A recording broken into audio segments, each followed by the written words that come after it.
For the first time in 80 years, Radio Shack prices are actually reasonable. And I picked up this little toy truck for a whopping $30. Includes the remote control. And runs off an included 9-volt rechargeable battery. But it has a lot of weaknesses. One of those weaknesses, well, has a terrible turning radius. I mean, really bad. But that's pretty pitiful. What is this thing, a school bus? Oh.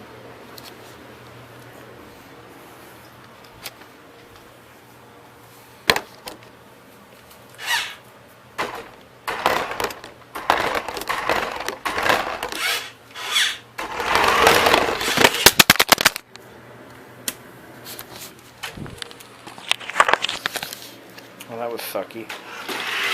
Anyway, it's not much fun. It has a terrible turning radius. It has no suspension whatsoever.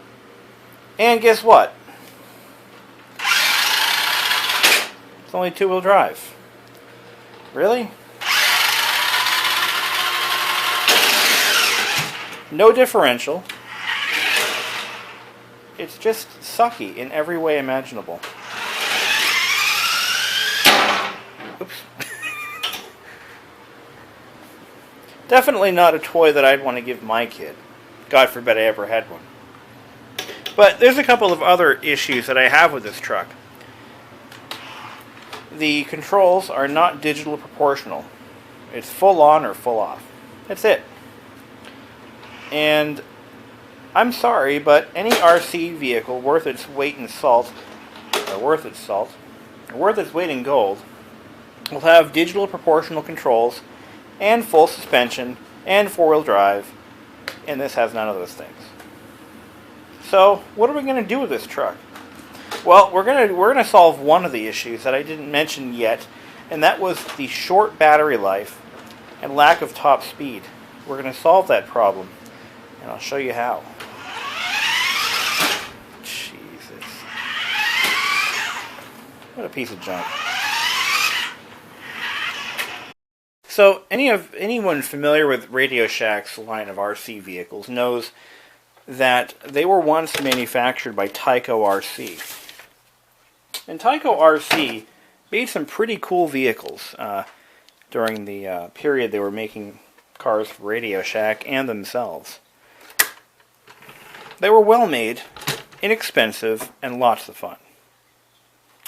At some point, Radio Shack lost its way, and amongst other things, switched their battery manufacturer to Rayovac, and started contracting their RC vehicle production to New Bright. Ew. Well, they built the worst RC vehicles ever conceived, and continue to do so, and most of their vehicles are sold through Walmart or Target or other mass retail stores. And I suspect that this one is also made by New Bright. But as I said before, it does include a rechargeable battery pack, which is, I guess, the most you can ask for. And that is what we're going to be replacing today. We're going to be removing the RC battery pack and replacing it with something a little more powerful. It's a 9.6 volt, 600 milliamp battery pack. I can do better. I can do way better than that. Oh, we can do way better.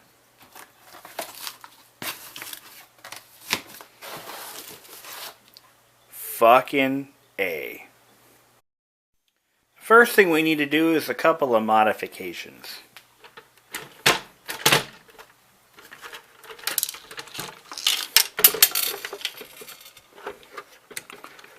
And apparently there's something holding this together, and I don't know what that might be yet. Oh wait.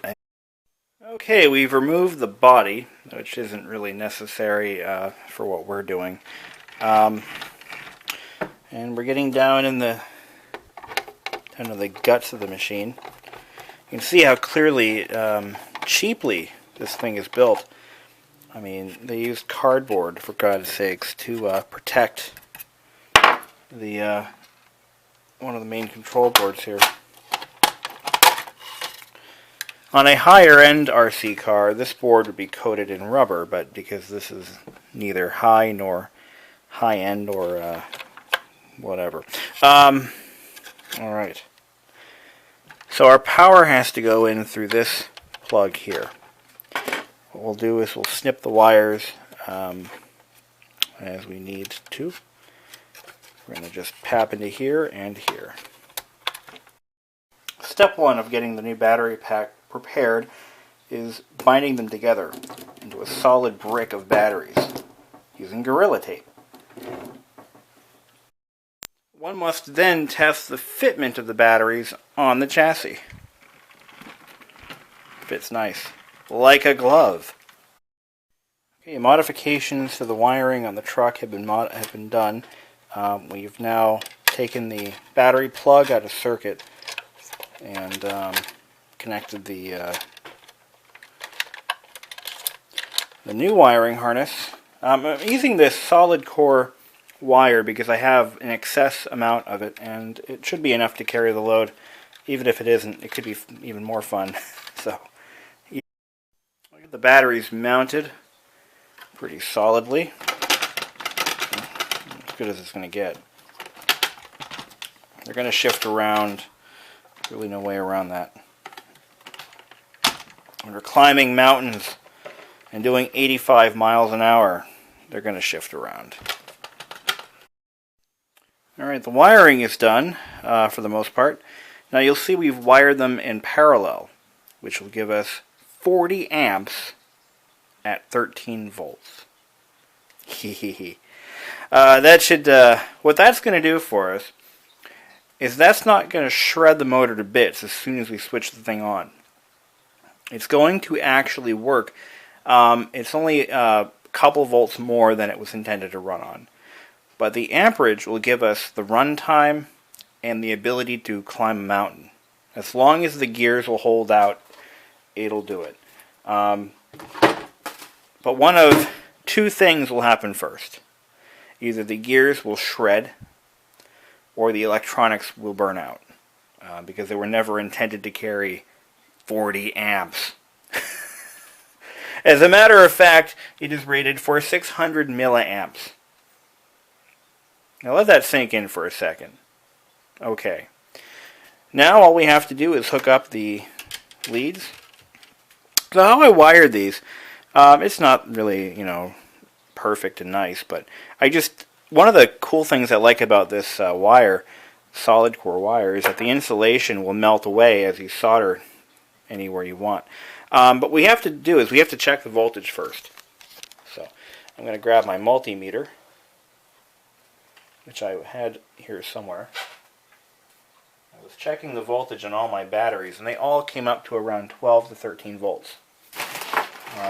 But I don't know where I put it afterwards. I gotta find it.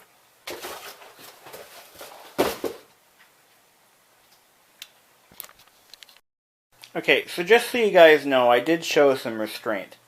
If I were to wire those batteries in series, I would be looking at 96 volts at 5 amps. But because I wired them in parallel, we're still running at 12 volts, which it should handle pretty easily. There's the switch. I got goosebumps. Aww.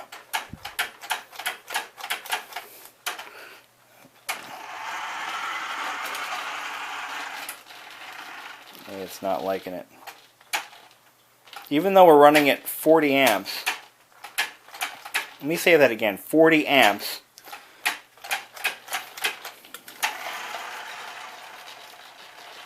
it's not loving it. Whoa, turn.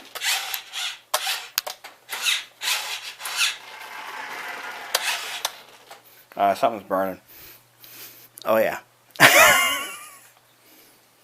Something's burning.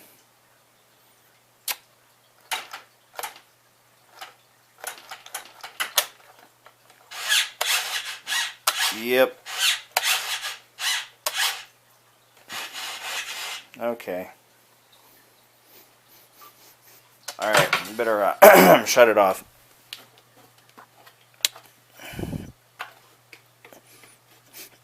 Oh my god. Where's that switch? Where's the freaking power switch? I can't find it.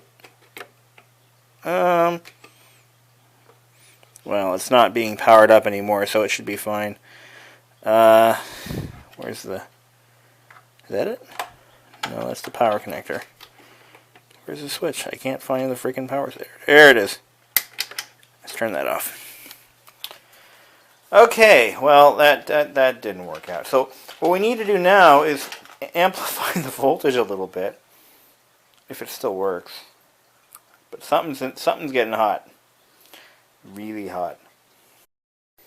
Alright, we've changed the wiring just a little bit. I've wired it this time for 48 volts, 10 amps. So these two sections of batteries are running independent of each other, but they're unified at the end, giving us 10 amps of power, 48 volts. Actually, it comes up as 52 volts. So you know what's going to happen. Now, I could have easily wired it for 96 volts. But all that would prove is my original hypothesis that the gears would just shred. So, this thing may not go very far, but it's going to have a lot of fun in the process. My fear is as soon as I flip the power switch, it's just going to burn out the the receiver. So, because I should isolate the receiver from the motor, but that requires too much effort. So, ooh, see all that smoke? That's what I was afraid of. Yeah, it's melted. Yeah, that was all that she took. Now the fire alarm's probably going to go off. Better get the fans running. Well, what have we proven? That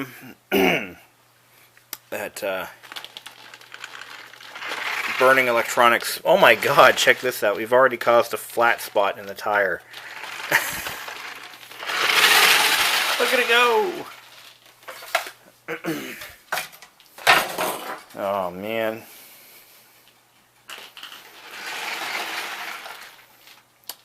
Thus the end of a crappy piece of junk. So what would you do with a bunch of used UPS batteries given the chance? Put it in the comments below. I might keep this pack around for a little while. So the story is I had to replace like 100 UPS batteries because they were just they're old. When they get old, they can no longer be trusted. Kind of like grandparents. But anyway, once that happens, the batteries, some of them may still hold the charge. But you wouldn't want to run your servers on them. So I checked these out, and they still had 13 volts in them. And my decision was to have a little fun. I mean, even the chassis can barely hold the weight.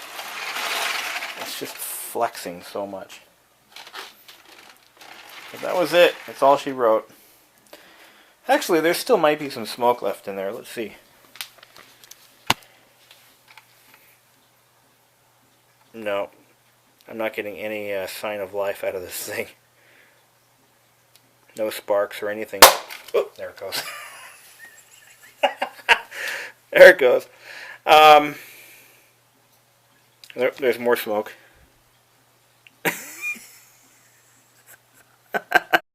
Now the moment you've all been waiting for, the autopsy. You heard the bangs. Actually, I kind of jumped at that last one. I didn't expect it because I was touching the wires together, and there were no like micro tiny sparks or anything indicating that there was any continuity whatsoever. So that kind of caught me off guard. That loud bang. It sounded like a capacitor blew on one of the boards.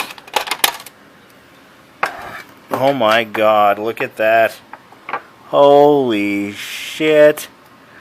What the hell? It more than blew. Look at that. Oh my god. The electrolyte is all over the place. There's a burn mark on the board here. Holy shit. I've never seen one blow like that before. Oh my god. There it is.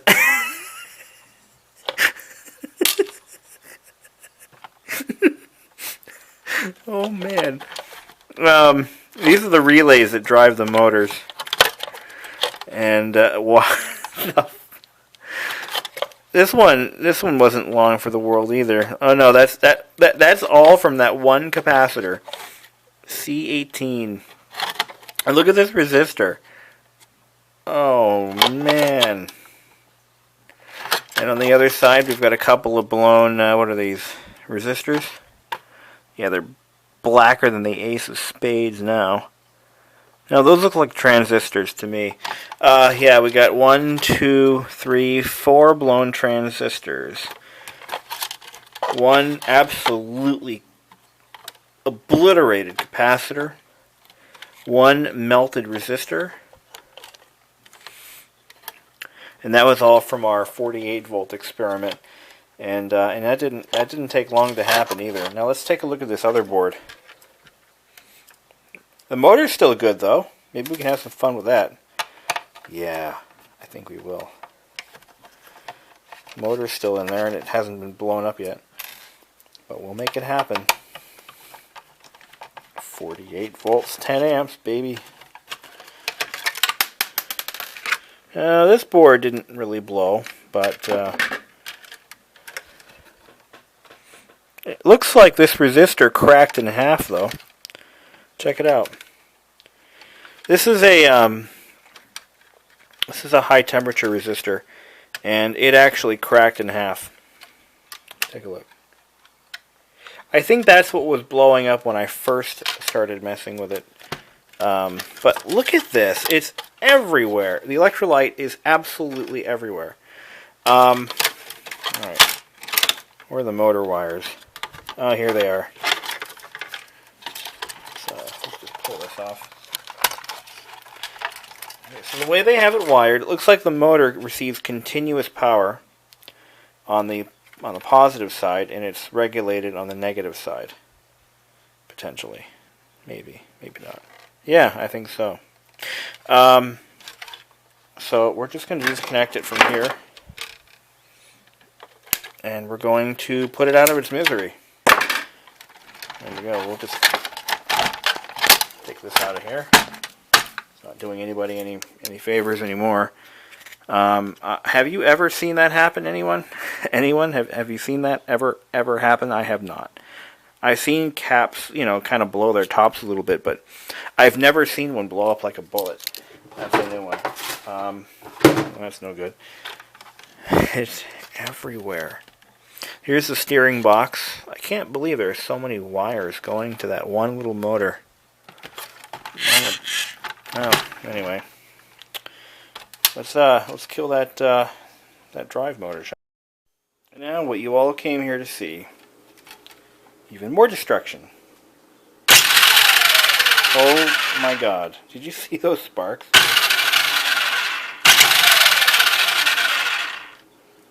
Motor's done. That didn't take much. That was 48 volts. I don't know if you saw those on camera, but there were sparks shooting out the side of the chassis. And that motor, I knew as soon as... Yeah, they shot right out here. Now I can smell it. Oh my god.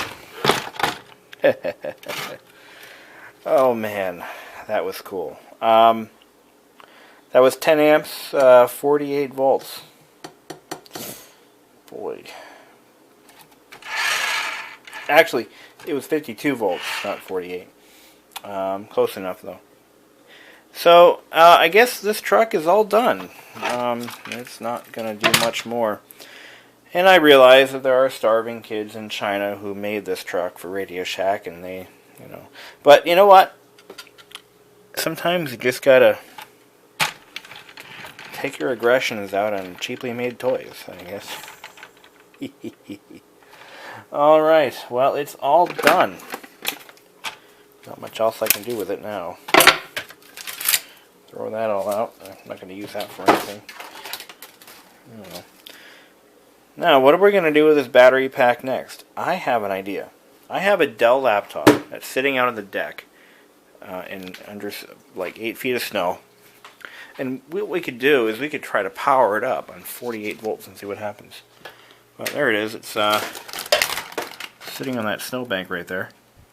Why is that there? Oh, that's a funny question that you'd never ask.